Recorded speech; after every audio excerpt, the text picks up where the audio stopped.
Hay que ver cómo pasa el tiempo, ¿eh? Yo me acuerdo cuando estaba pensando ahora, digo, cuando yo tenía 18 años, yo miraba para adelante, veía el 2025 ahí en el calendario, ¿eh? Y decía, madre mía, qué lejos queda 2025, llegaremos a él y aquí estamos, a que sea, aquí todos hemos hecho ese ejercicio, ¿no? De mirar adelante, decir, qué lejos queda ese año en el calendario de mi vida, ¿no? Bien, pues decía una canción que las palabras no pasan, las palabras del Señor, el cielo, la tierra pasará, mis palabras no pasarán. Y hay otras cosas que no pasan. Otra cosa que no pasa es la gracia, la guía de Dios con nosotros. Eso no va a pasar tampoco. Y otra cosa que no pasa es la Iglesia. La Iglesia permanecerá para siempre. ¿Cuántos partidos políticos, cuántas organizaciones han aparecido y han desaparecido a lo largo de todo este tiempo? ¿De acuerdo? Sin embargo, la Iglesia ahí está y estará para siempre. Estará para siempre porque tampoco la Iglesia pasará. Muy bien, vamos a seguir con la serie de José. No quiero ser pesado, pero es que la verdad quedan unos temas que luego me iba a decir, oye, no he hablado del perdón. Y es que hay un tema sobre el perdón que tenemos que tocar. Hay algunos, ya tres temas que quedan pendientes y queríamos tocarlos y no cerrar la serie de esta manera porque había acabado el año. De todas maneras, el tema de hoy tiene que ver con superar el pasado, disfrutar del presente, mientras nos extendemos hacia el futuro. Este es un buen pensamiento a la hora de empezar un nuevo año, ¿no? Hemos dejado atrás un año, tenemos que superar lo que hemos vivido, dejarlo atrás, estamos en el presente, tenemos que disfrutar el presente, que es lo que podemos disfrutar, porque todavía no estamos en el futuro, ¿de acuerdo? Pero nos extendemos y avanzamos hacia el futuro. Ese es el tema de la reflexión de hoy, que está basado en la propia historia de José y también en la propia historia de la familia de José. Antes de deciros también que estamos contentos de veros, espero que hayáis pasado un buen tiempo, que no estéis con gripe, hay mucha gente que está con gripe o algunos con COVID. También bienvenidas a las personas que nos visitan por primera vez, queremos que esta sea vuestra familia y vuestra casa, así que estamos contentos de que estéis aquí y sois bienvenidos. Muy bien, a todos nos gustan las historias con final feliz, ¿no? Queremos que una película termine bien, queremos que una novela termine bien, que una historia de alguien que ha pasado diferentes situaciones difíciles por su vida, en su vida termine también bien, pero sin embargo la vida no es así. No siempre las historias terminan bien. No siempre las familias terminan bien. Muchas vidas, muchas relaciones, muchos matrimonios, muchas familias no terminan como les habría gustado terminar. No obstante, cuando vamos a la fe, desde el punto de vista de la fe, si no es un final feliz, es que todavía no es el final. Si no es feliz, es que todavía no es el final, porque a la luz de la revelación bíblica sabemos que lo que Dios tiene preparado para nosotros es feliz, es un final feliz. Así que si estás todavía en esa situación, pues piensa que todavía no es el final, que lo que Dios tiene para nosotros es un final feliz. Mira, cuando Dios crea el universo, crea la familia, crea al hombre, crea a las personas, todo era bueno en gran manera, dice la Biblia. No hay nada imperfecto, no hay nada incompleto, no hay nada que vaya mal, la familia no iba mal, las relaciones no eran malas, los hermanos se llevaban bien, ¿de acuerdo? Pero ahora entra el pecado y el pecado hace un destrozo, más del que a veces podemos entender. Desorganiza todo, destruye todo y ya el matrimonio, las relaciones, los hermanos se pelean, incluso se matan entre sí. Pero Dios, aún así, en medio de la caída, promete redención, promete una restauración de todas las cosas. El libro de Apocalipsis nos habla del final, ¿de acuerdo? Que Dios va a restaurar todas las relaciones, va a restaurar las familias, va a restaurar el universo entero. Así que es una historia que cuando vamos al libro de Génesis vemos que comienza bien, ¿no? Todo era bueno. Y cuando vamos al final del libro de Apocalipsis vemos que termina bien. Por lo tanto, esa es la historia que Dios tiene para nosotros, empezar bien y terminar bien.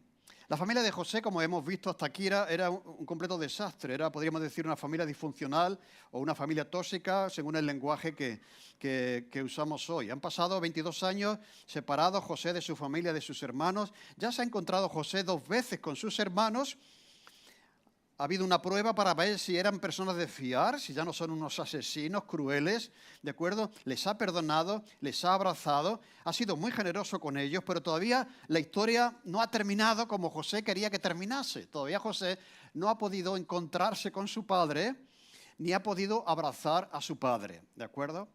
Todavía quedaba ese punto que era sumamente importante para la restauración, podríamos decir, de toda la familia y de todos los miembros de esa familia que estaba rota.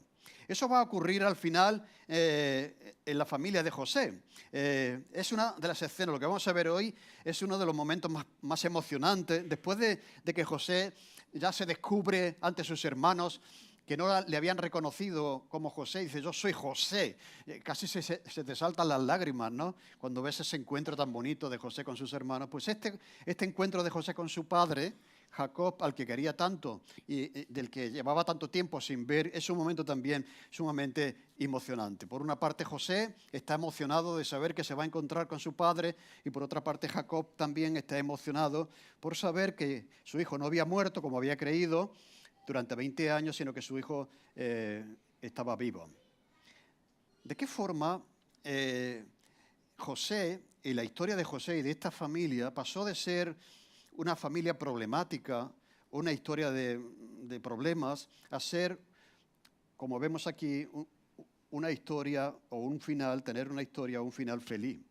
Yo creo que aquí tiene mucho que ver la relación estrecha que José tenía con el Señor, la fe que él tenía para con su Señor, la confianza que tenía en él y la obediencia que tenía a Dios en toda situación y en toda circunstancia. Y gracias a eso, su historia es la que fue, pero podía haber sido otra cosa. Si él no hubiese mostrado obediencia, confianza, una relación estrecha con Dios, Dios estaba con él, pero hay también personas que no quieren estar con Dios, que quieren vivir por su cuenta, que quieren hacer aquello que a ellos les parece. ¿Y esperan un final feliz? Pues no, no va a haber un final feliz. O sea, que a veces olvidamos de eso. O sea, que esta historia tiene un final feliz, esta familia, porque de alguna manera Dios estaba trabajando en los corazones de esta familia, en todos los corazones. De alguna manera ellos estaban respondiendo, aprendiendo, confesando, reconociendo lo que habían hecho mal y restableciendo su relación con Dios. Por lo tanto, la vida de José, su ejemplo, su relación, su confianza, su obediencia, a pesar de todo, es la que garantiza, podríamos decir, que el final va a ser feliz y no desgraciado si hubiera hecho lo contrario, si hubiera sido un rebelde, etcétera, etcétera, si no hubiese perdonado, etcétera, etcétera. Bien, vamos entonces al libro de Génesis, capítulo 46. Son 2 capítulos, uno entero y medio del siguiente, capítulo 46, 47, pero vamos a ir viéndolo por partes para no leer todo de un golpe, ¿no? Dice, salió Israel con todo lo que tenía, por lo tanto ya ha recibido la noticia de parte de sus hijos que han regresado y que José vive, quiere que regresemos contigo a Egipto, y Jacob decidió que sí, que lo iba a hacer, que iba a regresar. Salió Israel con todo lo que tenía y vino a Beerseba y ofreció sacrificios al Dios de su padre, Isaac. Y habló Dios a Israel en visiones de noche y dijo, Jacob, Jacob. Y él respondió, heme aquí. Y dijo, yo soy Dios, el Dios de tu padre. No temas descender a Egipto, porque allí yo haré de ti una gran nación. Yo descenderé contigo a Egipto y yo también te haré volver, y la mano de José cerrará tus ojos. Y se levantó Jacob de Beerseba y tomaron los hijos de Israel a su padre y se dirigieron hacia Egipto. Vamos a dejar la lectura ahí. Aquí vemos cómo se supera el pasado y también se enfrenta el futuro. El apóstol Pablo en Filipenses, capítulo 3, versículo 13, dice, una cosa hago, olvidándome ciertamente de lo que queda atrás, y tenemos que hacer también ese ejercicio, o sea, de dejar atrás lo que ya está atrás, olvidando ciertamente lo que queda atrás y extendiéndome, proyectándome, dirigiéndome a lo que está delante, prosigo a la meta. La meta no está detrás, la meta siempre está delante, ¿de acuerdo? A no ser que estemos trastornados como esos atletas que pierden un poco el sentido de la orientación y corren en dirección contraria a donde está la meta, pero todos sabemos que la meta siempre está por delante, no está hacia atrás. Eso que dice Pablo es lo que está expresando en la práctica aquí Jacob. olvidándome ciertamente de lo que queda atrás, prosigo hacia la meta, que en este caso es Egipto, y me extiendo hacia adelante. Así que vemos al principio de lo que yo he leído, que ya se dirige hacia Egipto, pero antes pasa por un lugar que aquí dice que se llama Beerseba, y ofreció sacrificios al Dios de su padre Isaac, y habló Dios a Israel en visiones de noche, y dijo Jacob, yo estoy contigo. Yo voy a descender contigo a Egipto, no tengas miedo, yo te voy a hacer volver, y la mano de José cerrará tus ojos. Quiere decir que Dios sabe todo. Dios sabe todo lo que va a pasar. Jacob no sabía lo que iba a pasar ahí en Egipto, por eso tiene miedo, como vamos a ver, pero Dios sí que sabía lo que iba a pasar. Dios le está pidiendo que salga, pero también le dice que va a volver, que va a volver. Pero antes de ir a Egipto, y esto es un detalle que demuestra que ha crecido espiritualmente, y la manera en que debemos también enfrentar el presente y el futuro superando el pasado, dice que se fue a Beerseba. ¿Por qué hizo eso? ¿Por qué no se fue directamente hacia Egipto? Porque Beerseba era un lugar importante para los patriarcas. Beerseba significa el pozo del pacto. En ese pozo habían pasado cosas importantes en la historia del padre de Jacob y también del abuelo de Jacob, que era Abraham. Era un lugar sumamente importante. Si vais al diccionario y miráis Beerseba, era un lugar en el que Dios se encontraba con su pueblo y Dios ratificaba sus promesas a sus hijos. ¿De acuerdo? Así que allí Abraham invocó al Señor. Allí en Beerseba Dios se reveló a Abraham, a Isaac y ahora también a Jacob. Jacob está ahí antes de irse a Egipto y Abraham había estado, su abuelo, Abraham era el abuelo de Jacob, había estado allí mucho tiempo antes. Y dice el texto de Génesis 21:33 que plantó Abraham un árbol tamarisco en Beerseba e invocó allí el nombre de Jehová, Dios eterno.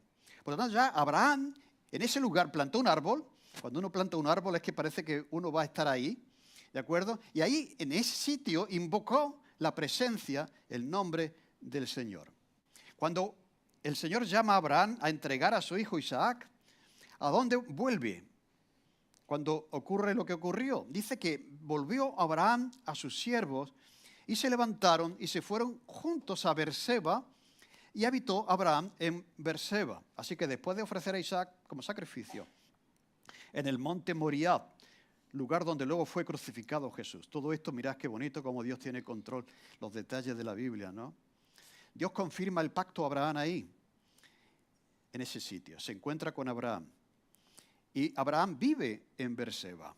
Ahora Isaac, el hijo de Abraham, Génesis capítulo 26, 23 y 25, y de allí subió a Beerseba, todavía no es Jacob, es Isaac, y le apareció Jehová aquella noche y dijo, yo soy el Dios de Abraham, tu padre, no temas porque yo estoy contigo y yo te bendeciré.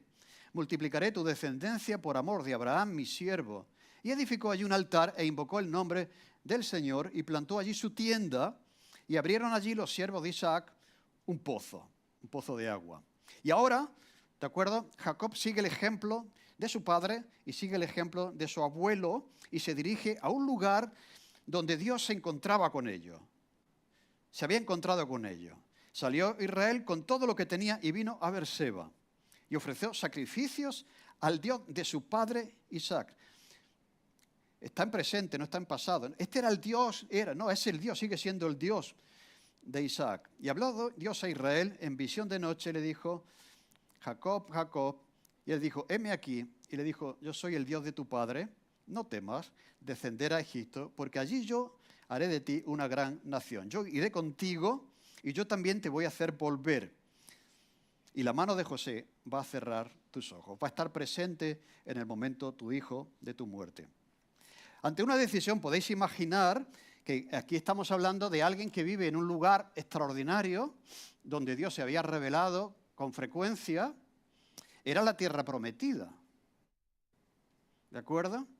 Y ahora ahora José les dice a su padre y a sus hermanos, que son casi 70 personas, lo vamos a ver luego, 70 personas, que dejen su trabajo, que dejen sus casas y que se dirijan hacia una tierra que no es la tierra prometida, donde hay un rey que es un faraón que no sabe bien qué es lo que va a pasar con él, ¿de acuerdo? Hay una mudanza.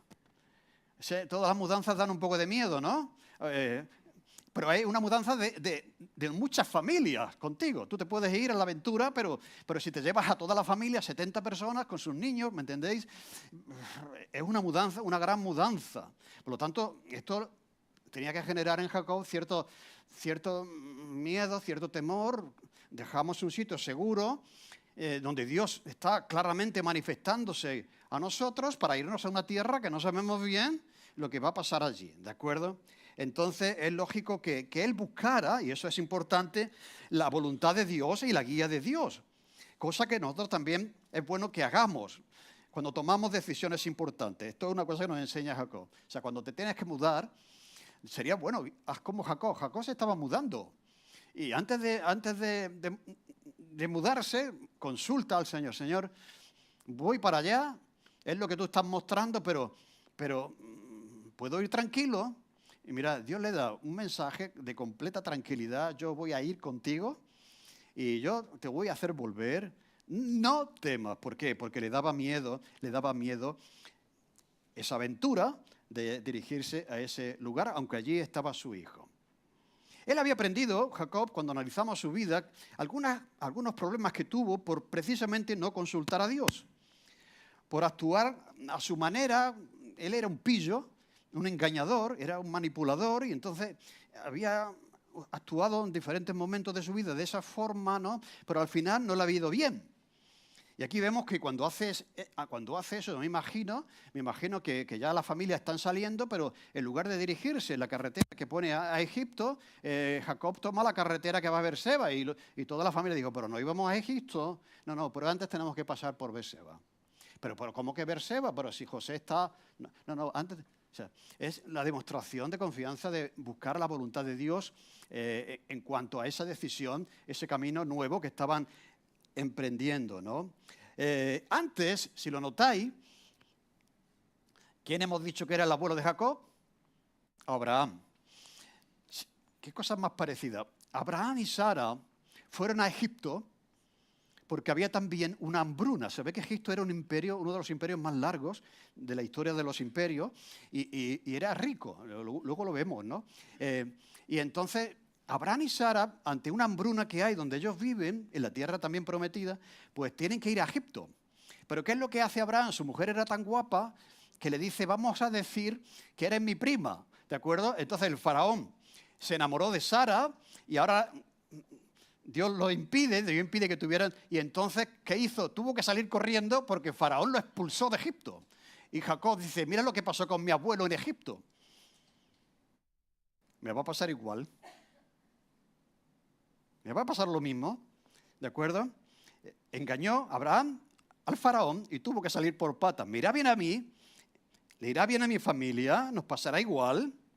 Así que es bueno que consultemos con el Señor antes de tomar una decisión, como hizo aquí Jacob, invocar el nombre del Señor antes de empezar también un nuevo año, ¿no?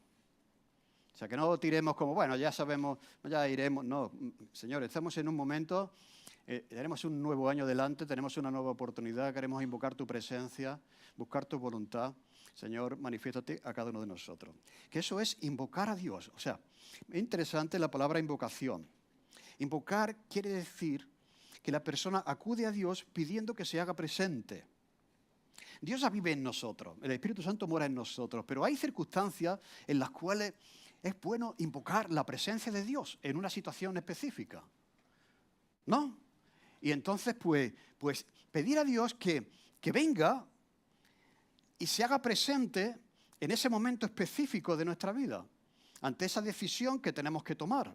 ¿De acuerdo? Ante esa aventura, un año nuevo, o una mudanza hacia un país desconocido que no sabemos cómo nos va a ir. ¿De acuerdo? Así que es correcto invocar el nombre del Señor en determinadas circunstancias. Así que primero busca la voluntad de Dios, invoca la presencia de Dios, ofrece sacrificios al Dios de su Padre, O sea, Jacob tenía también, no era perfecto, pero él tenía un buen testimonio de su padre y de su abuelo.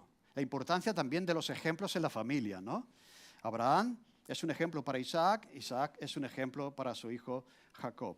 Y entonces él reconoce que su padre tenía un Dios que era ese, que era también el suyo. Así que es bueno que nuestros hijos vean que tenemos un Dios. Y sus padres tienen un Dios en el que confían. Que los hijos también puedan ver, consultar a sus padres, consultar a Dios ante una situación difícil. Por ejemplo, cuando los niños son pequeños, que vas a salir de viaje. Esto antes se hacía mucho, ¿no? Antes de arrancar el coche, vamos a orar que el Señor nos guarde. Ahora ya tiramos millas, bueno, ya. Pero eso es bonito, que los hijos lo vean. ¿Entendéis, no? Vamos a tomar una decisión importante como familia, nos vamos a mudar. Es bueno, vamos a orar, vamos a pedir al Señor que nos guíe en la nueva casa o en el nuevo trabajo, que tenemos un nuevo trabajo, ¿me entendéis, no? Es bueno que los hijos vean orar a sus padres y confiar en el Dios de sus padres. Entonces Dios le responde y le habla en visiones, lo cual quiere decir que aquello que dice Jesús, el que pide recibe. Él está pidiendo, Dios le habla cuando, antes o después de invocar a él el nombre de Dios. Le habla después. Si Jacob, en lugar de ir a Beerseba, hubiera ido directamente hacia Egipto, probablemente no tendría esta promesa que Dios le da porque se desvía para ir a ese sitio santo donde Dios se hace presente. Y como hace eso, invoca el nombre del Señor, hace una oración, está orando delante de toda su familia que lo están viendo allí, quizás de rodillas, pues dice que Dios le habló en visiones de noche y le confirma: yo soy el Dios de tu padre, no temas descender a Egipto, yo te guardaré, iré contigo, yo descenderé contigo a Egipto y yo te haré también volver y la mano de José cerrará tus ojos. Así que ¿cómo superamos el pasado? Aquello que ya hemos vivido, sufrido en el año que termina, con la ayuda de Dios. Con la ayuda de Dios, como lo hizo José. ¿Cómo enfrentamos el presente? El futuro, con las promesas de Dios. No temas descender a Egipto. Tendría miedo, no tengas miedo, no tengas dudas, yo estoy contigo. Allí voy a hacer de ti una gran nación. No solamente eso, sino que yo voy a acompañarte por el camino, voy a estar contigo y yo te voy a hacer volver. ¿Por qué le hacía volver? Porque Egipto no era la tierra prometida. Quiere decir, antes de llegar al cielo, tenemos que pasar por otras tierras, ¿no? Por otros lugares, que no es nuestro destino final. ¿De acuerdo? Por eso dice Dios, la promesa que yo di a Abraham de tierra no estaba en Egipto. Estaba aquí, en Canaán. Por eso yo te voy a hacer volver, porque esa fue mi promesa.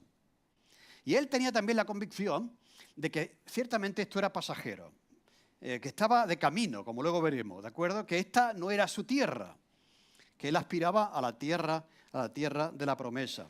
Y la mano de José cerrará tus ojos. Sabemos que el pueblo de Israel estuvo en Egipto por 430 años. Y Dios, como prometió, si sabemos la historia, pues les hizo volver. Cuando Dios le dice eso a Jacob, ¿qué más necesita? Yo voy a estar contigo, te voy a acompañar, vas a volver a esta tierra porque es la tierra que yo prometí. Pues no te necesitas nada más, sino tirar para adelante, ¿no? ¿Qué es lo que hizo? Se levantó y se fue para Egipto. Pero ya con la confirmación de la presencia de las promesas del Señor. Dice Spurgeon, comentando este pasaje, duda, mi querido amigo, mientras no estés seguro de cuál es la voluntad de Dios. O sea, es lógico que la voluntad de Dios a veces es compleja, a veces nos gustaría tener una visión así sobrenatural, pero no siempre es así, ya tenemos la Biblia, el Espíritu Santo, etcétera, pero es verdad que en algunos momentos se puede dudar, ¿no? O sea, duda, mi querido amigo, mientras no estés seguro de cuál es la voluntad de Dios, que es lo que hacía Jacob, estaba dudando si eso era una buena decisión. Pero cuando tengas certeza de que es acorde a la voluntad de Dios, será infidelidad a Dios cualquier tipo de miedo. Ya, si Dios te confirma que esa es su voluntad, ya no cabe el miedo, sino la confianza y la fe. Camina hacia adelante porque ese es tu lugar, el sitio al que Dios te lleva. Así que superó el pasado, dejó atrás el pasado, confiando en la promesa que Dios le estaba haciendo en el presente y que le proyectaba también hacia el futuro. Así que ahora vemos que camina hacia el futuro con la presencia y las promesas de Dios. Y se levantó Jacob de Beerseba. Mirá, cuesta trabajo levantarse de Beerseba. No es fácil dejar Beerseba. Es como el monte de la transfiguración, ¿os acordáis? Cuando el Señor va con sus discípulos, Pedro, Santiago y Juan suben allí, ven al Señor glorificado y dicen, Señor, de aquí no nos vamos.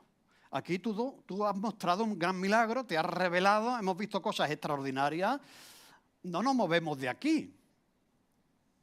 O sea, en un sentido, para Jacob, Beerseba era como el monte de la transfiguración para los discípulos, que no querían irse de allí.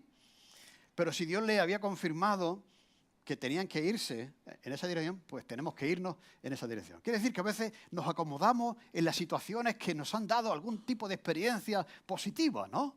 Y ya no nos queremos mover de allí, pero tenemos que seguir adelante. Dios va con nosotros, va delante de nosotros, nos acompañará por el camino que nos dirige hacia el futuro, que no es Egipto, pero que pasa por Egipto.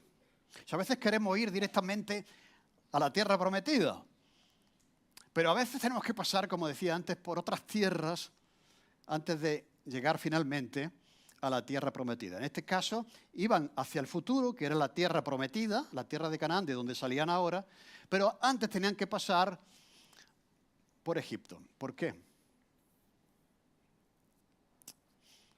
Porque tenía que formar Dios una gran nación. Si Dios le da la tierra prometida que había prometido a 70 personas, con una parcela de 1000 metros hubiera sido suficiente. Pero el plan de Dios era darle la tierra prometida. Tenía que haber más gente. ¿De acuerdo? Dios tenía que formar, y es interesante esto, de ser una familia extensa, ¿de acuerdo?, a ser una gran nación. Y eso se forma en Egipto. Es lo mismo que la iglesia. ¿Cuál es la tierra prometida de la iglesia? ¿Dónde Dios está formando ese pueblo? En el Egipto, que para nosotros es el mundo. El mundo para nosotros es el Egipto, donde Dios está formando su pueblo. Pero que no nos tenemos que quedar aquí, porque este no es nuestro sitio. Dios nos ha prometido la tierra prometida que está delante de nosotros. Así que tomaron los hijos de Israel a su padre, a Jacob, a sus niños, a sus mujeres, en los carros que Faraón había enviado para llevarlo. O sea, Dios proveyó de todo lo que necesitaban para el camino. Tuvo que ser impresionante. Bueno, ya lo voy a avanzar. Dicen los historiadores que están situando la historia de José en la historia de Egipto, que probablemente sucedió en una época de mayor esplendor, de mayor abundancia, de mayor riqueza de todos los faraones. ¿Gracias a quién? A José. Gracias a José, su administración, su trabajo, ese faraón se convirtió en el más próspero de todos los faraones. Y como era un hombre rico, les manda caballos, les manda... Y ellos estaban impresionados de todo eso, ¿no? O sea, de que el mismo faraón les provee los coches, los camiones, para que me entendáis, todo lo que necesitan para su traslado desde la tierra prometida hasta Egipto. Tomaron sus ganados y sus bienes que habían adquirido en la tierra de Canaán. Interesante que ya antes le había dicho José que había riqueza, que no trajesen nada, que se vinieran con lo opuesto. Pero ellos... Hombre, ¿cómo voy a dejar el televisor aquí? Que me costó el equipo de sonido. ¿Cómo lo voy a dejar aquí? Tú? Que es interesante eso, cómo nos aferramos a las cosas. Si miráis el texto, le dijo a José, veniros con lo opuesto, el faraón va a enviar lo que necesitéis, vais a tener aquí abundancia, veniros con el ganado, porque sois hombres de ganado, pero dejad todo atrás. ¿De acuerdo? Y llevamos los camiones cargados allí de posesiones materiales a las que nos aferramos. Pero bueno, es un detalle, ¿de acuerdo? Entonces, Dice que vinieron a Egipto Jacob y toda su descendencia consigo, sus hijos y los hijos de sus hijos consigo, sus hijas, las hijas de sus hijos, toda su descendencia trajo consigo. Vamos al versículo 27. Y los hijos de José que le nacieron en Egipto, 2 personas, 2 hijos. Todas las personas de la casa de Jacob que entraron en Egipto fueron 70 personas. ¿Por qué una lista tan aburrida con nombres raros? ¿No? Pues para dejar constancia de que esto se puede verificar. Y de que fueron 70. Luego sabemos que salieron, ¿cuánto? Más de 2 millones.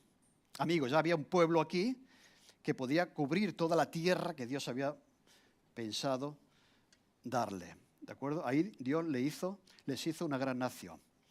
Pero ¿no hubiera sido mejor hacerles una gran nación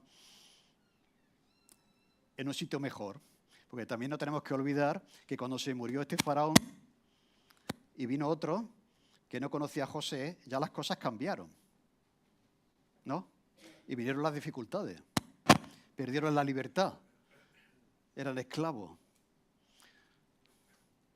Algo parecido a lo que nos pasa a nosotros. A veces nos gustaría que Dios formase su pueblo, tu carácter también, en un colchón de plumas súper cómodas y súper fáciles. A veces Dios tiene que formar su pueblo en medio de la adversidad, en medio de la dificultad. ¿De acuerdo? Y Dios usó todo eso para formar, como hizo, una gran nación. Así que hay similitud entre cómo Dios forma a su pueblo en Egipto en medio de la dificultad y cómo Dios forma a su iglesia también en medio de la dificultad. Pero ese no es el final. El final es feliz. En tercer lugar ya es ese, podríamos decir, el pasado. Ahora estamos ya en el presente, porque envió, ya están acercándose a la tierra, y envió Jacob a Judá delante de sí a José para que le viniese a ver a Gosén, y llegaron a la tierra de José. Y José unció su carro y vino a recibir a Israel, su padre, en Gosén, y se manifestó a él y se echó sobre su cuello y lloró sobre su cuello largamente.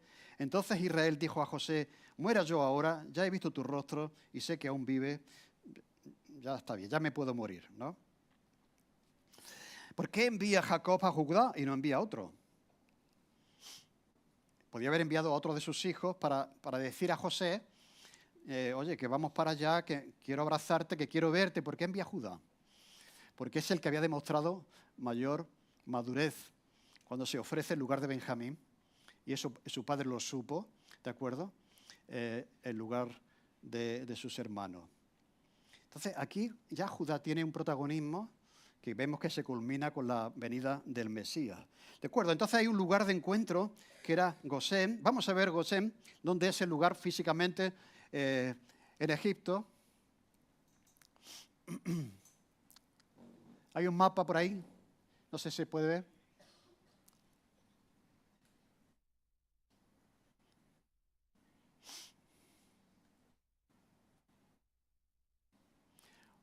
Bueno, mientras sale, deciros que era lo mejor de la tierra, ¿no? Ahí está.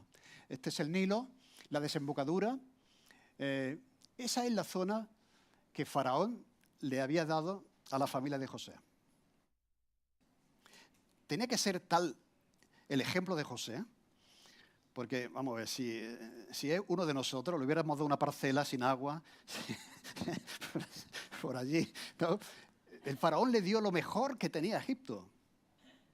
Pero ¿quién era el que le estaba dando lo mejor? Dios mismo detrás. O sea, Dios tenía para su pueblo lo mejor. Que esa zona, la desembocadura del Nilo, fue donde se ubicaron. Pero probablemente José y Faraón no vivían ahí, sino que vivían un poco más acá, más hacia el sur. Por eso tienen que encontrarse en ese sitio. Como decía antes, los estudiosos consideran que este fue el año 1876 a.C., el año, la época donde más prosperidad hubo en Egipto. Así que aquí se encuentra ya el padre con el hijo, se restaura la relación después de 30 largos años.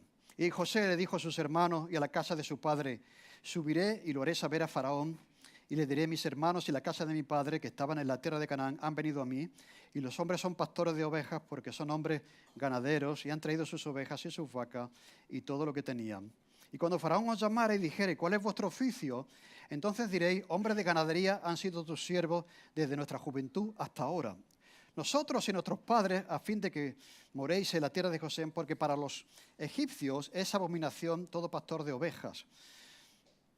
José está dando un consejo aquí, conociendo la cultura egipcia, le dijo, no digáis que soy pastores, decís que soy ganadero. ¿Estaba haciendo una mentirijilla aquí? No, porque ciertamente eran ganaderos, tenían vacas, tenían... Pero en la cultura egipcia, ser pastor, pues era algo despreciable, ¿de acuerdo? Entonces, conociendo la cultura, les dice, oye, que soy ganadero, ¿eh? No vayáis diciendo... Pero si veis la historia, cuando les pregunta a Faraón qué soy, dice, pastores. Algunos dicen que de alguna manera todos tenían conciencia de que querían mantenerse al margen de Egipto, que no querían que Egipto les contaminase, que tenían que guardar la identidad como pueblo. Y por una parte, si los egipcios le iban a despreciar por ser pastores, pues mejor, porque así ellos mantenían su cultura, su identidad como pueblo, ¿vale? Pero no sabemos si eso ciertamente fue así, pero es interesante que no hacen lo que José les dice que tienen que hacer. Vale, entonces, ahora viene Jacob y se presenta ante Faraón. Me gusta mucho este pasaje porque, versículo 8, y dijo Faraón a Jacob, ¿cuántos son los días de los años de tu vida? Qué bonita manera de preguntar cuántos años tiene, ¿no? Es como una manera elegante, en lugar de decir directamente, ¿cuántos años tienes? ¿No? Dice, ¿cuáles son los días de los años de tu vida? De aquí en adelante vamos a preguntar la edad de esta manera, ¿eh? Qué elegante, qué bonito, ¿no? ¿Cuáles son los días de los años de tu vida? Le pregunta Faraón. Es la pregunta que siempre se hacen las personas mayores. Faraón era ya mayor y Jacob pues también, ¿no? ¿De acuerdo? Qué manera más elegante, ¿cuántos años tiene? ¿De acuerdo? Y entonces contesta Jacob a Faraón, los días de los años de mi peregrinación. O sea, tenía conciencia de que era un peregrino, ¿de acuerdo? Que su vida era un peregrinaje hacia un lugar mejor. Son 130 años. Son pocos y malos.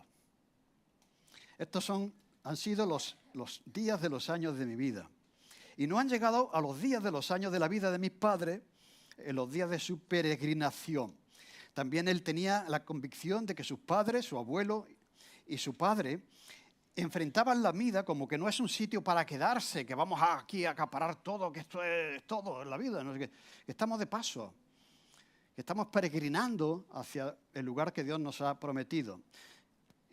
Yo estoy peregrinando, mi padre también tenía esa visión de la vida, mi abuelo Abraham también, y nosotros deberíamos también no pegándonos tanto a las cosas de aquí. Y entonces, pues, Jacob bendijo a Faraón y salió de la presencia de Faraón. Pues parece ser que a Jacob le fue mucho mejor que con Abraham, ¿a que sí? Abraham tuvo que salir aquí. Y Faraón permitió, vamos a hablar en un mensaje sobre la bendición. A veces escuchamos, yo te bendigo, yo te bendigo. ¿Eso qué es, no? ¿Es correcto bendecir a alguien? La bendición es un concepto que aparece en la Biblia, ¿no? Y dice aquí que Jacob bendijo a Faraón. Faraón se creía Dios, o sea, los egipcios consideraban que los faraones eran personificaciones de sus dioses, en este caso del dios Sol, ¿no? Por lo tanto, era Faraón el que bendecía al pueblo, pero no el pueblo el que bendice a Faraón. O sea, si Faraón recibe una bendición, es porque es inferior al que la da. ¿De acuerdo? Sin embargo, de alguna manera, Faraón este hombre no se tenía que haber muerto. Este Faraón, pues fue fantástico. Fue eso que Dios también hace, que nos sorprende de cómo usa gente de otra religión, de otra ideología, de otro Dios para bendecir y cumplir con los propósitos de Dios. ¿De acuerdo? Pero este hombre tuvo que tener tal concepto del Dios de José y del Dios de Jacob, al darle lo mejor de la tierra, ¿de acuerdo? Y al permitir que este hombre dirigiese una bendición a Dios mismo, ¿me entendéis? Entonces bendijo a Faraón. Así que la vida es una peregrinación, este no es nuestro sitio, vamos a un lugar donde Dios nos ha preparado. En ese momento ¿cuántos años dice que tiene? 130. ¿Sabéis cuánto tuvo cuando murió? Más adelante está, 147, por lo tanto vivió Jacob en Egipto 17 años. 17 años. con José, disfrutando de esa tierra, etcétera, ¿no? Son pocos y malos. No sé cuál sería la valoración de los años de nuestra vida. Son pocos y malos. Ahora que conocemos al Señor, no debería ser esa nuestra valoración, pero es verdad que en un sentido de la vida es así. El pecado ha hecho tal daño en la humanidad, en el ser humano, que ha hecho que los años de la vida del hombre sean pocos, porque el plan de Dios era que el hombre viviese más tiempo y también que los días sean malos. Pero gracias a Dios, como he dicho, hay tiempo de todo, tiempo de reír y tiempo de llorar. Dios ha establecido también para su pueblo que haya tiempos buenos, ¿no? Y no todos sean tiempos malos. Y ahora José dice que hizo habitar allí a su padre con sus hermanos y les dio la posesión de la tierra de Egipto en lo mejor de la tierra, en la tierra de Ramsés, como mandó Faraón. Y alimentaba José a su padre, a sus hermanos y a toda la casa de su padre con pan según el número de los hijos. O sea, aquí estos hermanos tenían un enchufe que recibían directamente todo lo que necesitaban para vivir del gobierno. ¿No? O sea, José se comprometió a cubrir toda necesidad que esta familia y los que viniesen tuvieran. ¿De acuerdo? Que es lo que Dios hace con nosotros también. Se compromete en cubrir todas nuestras necesidades. Así que es un pueblo, una familia, un hombre que está en una transición, que nos enseña y nos da un buen consejo a la hora de iniciar una nueva etapa como esta, que estamos ahí ya, hemos dejado atrás un tiempo, estamos aquí en un nuevo año, pero no sabemos lo que este año nos va a deparar. Pues vamos a superar, como hizo Jacob, el pasado, vamos a disfrutar del presente, que es la tierra de Gosén, todo lo que Dios nos tiene preparado, y vamos a perseguir y seguir adelante hacia el futuro sabiendo que este sitio no es el sitio del final feliz. El sitio del final feliz está por superar, por llegar. Así que superamos el pasado dejándolo atrás. O sea, si hay algo que ha sido duro, que ha sido difícil, que ha ocurrido en este año, que seguro que lo hay, pues déjalo atrás. ¿Cómo? Teniendo la visión que tenía José, que a pesar de todo, ¿no? Dios obra para bien, ¿no? Entonces, en base a las promesas del Señor, o sea, que es el Dios de Abraham, que es el Dios, no era el Dios de Abraham, sigue siendo el Dios de Abraham, sigue siendo el Dios de Isaac, y lo mismo que lo fue, va a seguir siendo ahora el Dios de Jacob. Vamos a confiarle al Señor el pasado, sea cual sea. Disfrutar del presente, que es lo que tenemos, pero también enfocarnos hacia el futuro que Dios nos tiene preparado. ¿Y cómo lo hacemos? Pues confiando en las promesas del Señor. Dios le había dicho, yo voy a llevarte allí, yo voy a ir contigo. Por lo tanto, confiando que Dios había prometido que iba a acompañar a su pueblo, como Dios ha prometido en Jesús, yo estoy con vosotros todos los días hasta el fin. ¿De acuerdo? Enfocarnos hacia el futuro. Para Jacob fue una decisión difícil, pero su vida pasó de estar quieta a ser una vida movida, ¿no? O sea, de estar en un sitio fácil, seguro, donde Dios se manifestaba, a un sitio que no sabía todavía cómo iba a ir, aunque tenía la promesa del Señor, ¿no? Pero ¿se movía su vida o no? Se movía. ¿Hacia dónde se movía la vida de Jacob? Desde el punto de vista de él, en este momento, todavía no lo sabe, aunque Dios le ha dicho que José, cuando estaba en la cárcel, ¿sabía hacia dónde se movía su vida? Todavía no lo sabe, pero ¿hacia dónde se movió? Nuestra vida se dirige hacia un sitio mejor. Aquí, con seguridad, porque Dios está con nosotros, y hacia allí, en la eternidad, porque estará con nosotros definitivamente. La vida se mueve hacia un lugar mejor, siempre y cuando sea obediente a Dios y no lo estropee, no seas rebelde, no tomes decisiones incorrectas, porque entonces el camino se tuerce. Así que ya termino diciendo que hay 3 lugares en la vida donde podemos estar. A ver, ¿me ayudáis? Podemos vivir en el pasado, podemos vivir el presente o podemos vivir en el futuro, ¿no?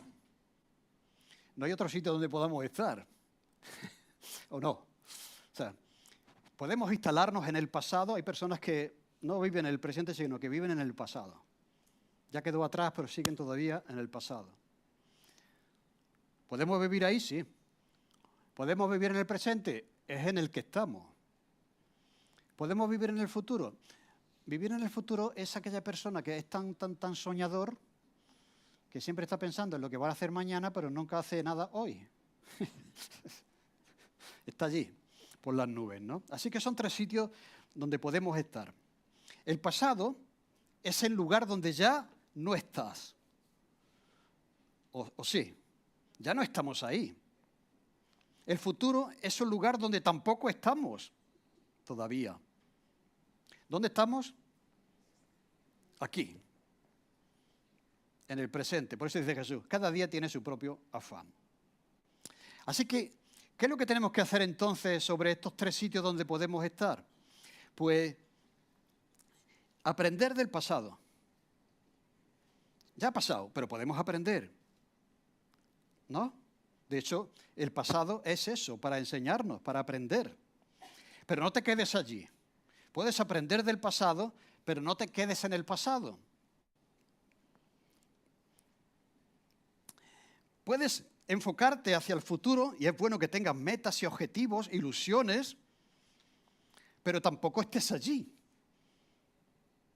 Porque donde estás es aquí.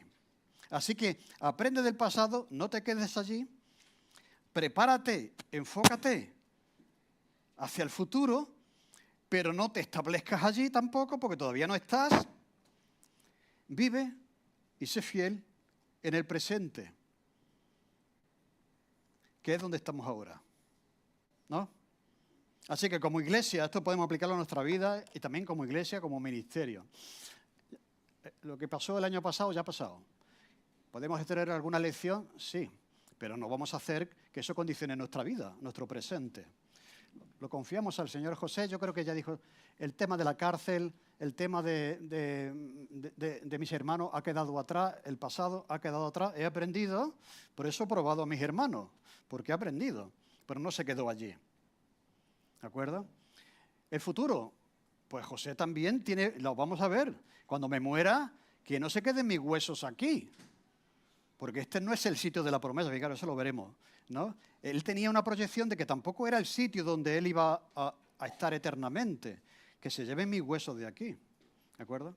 Pero ¿qué es lo que hizo? Todo lo que hizo y lo que pudo, y bien que lo hizo en el presente.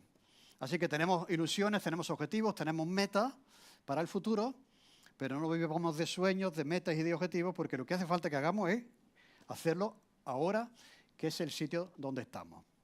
Si tienes un trauma, si tienes también una experiencia dura, difícil, se puede aplicar el mismo principio. Aprende del pasado, déjalo atrás, no vivas ahí porque te amargará el presente y el futuro. Mira hacia adelante, que Dios es bueno contigo, lo ha prometido, va a estar acompañándote, tiene un lugar mejor. Vive el presente confiando también en las promesas del Señor. Así que podemos asegurar que el año 2025 va a ser feliz, porque confiamos en lo que Dios nos ha prometido. Todo lo que necesitamos ya lo tenemos,